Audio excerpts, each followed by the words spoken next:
So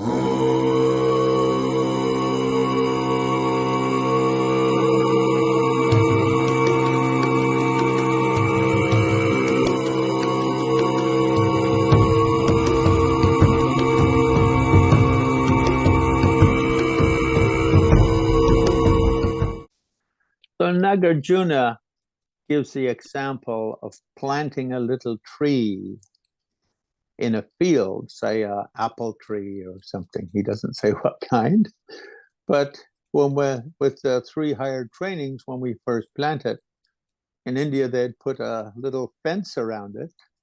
Otherwise, goats would eat the tree, or cows would come and eat the tree. And by planting that fence, we allow that tree the security, you could say, the safety element to grow. In that same way, Shila, the foundation of our training, self-discipline, you could say, is kind of like that fence. It protects, you could say, the quiet of our life or the peaceful quality of our life. It creates an environment in which meditation becomes maximized. And once in a interview I did with Dalai Lama many years ago, maybe 35 or 40 years ago or more, I asked him about this question about discipline. And you could say samya in Sanskrit, which means kind of vows or precepts or something like that. And he said, we should really only need 3 precepts from the point of view of the 3 yanas. From point of view of Hinayana, or our basic training, our freedom practice for personal freedom, you could say, then the precept not to harm others physically, not to say negative things to or about others, and not even to entertain negative thoughts about others.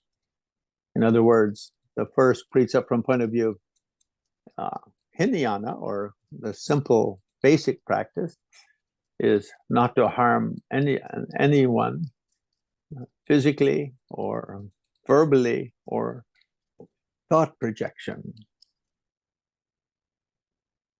This is the meaning of the Sanskrit word ahimsa, in Tibetan seme, simply not harming others, sometimes mistranslated as nonviolence, but the meaning isn't really nonviolence.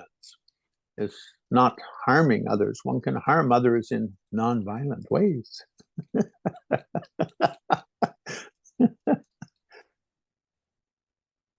And then Dalai Lama went on to say, from point of view of Mahayana practice, the Bodhisattva yana, as sometimes it's called, and also called Prajna Paramita yana, perfection of wisdom, Mahayana practice, the main precept for samya is to always try to be beneficial to others, however one can. And from point of view of Vajrayana, or tantric practice, then always to have a sense of one's own body and the bodies of others as light, and have a sense of one's own state of mind and the state of minds of others as joyful, and to see self and others within the platform of playful deity yoga. When we do this, you could say we fulfill Shila, or self-discipline, on outer, inner, and secret levels.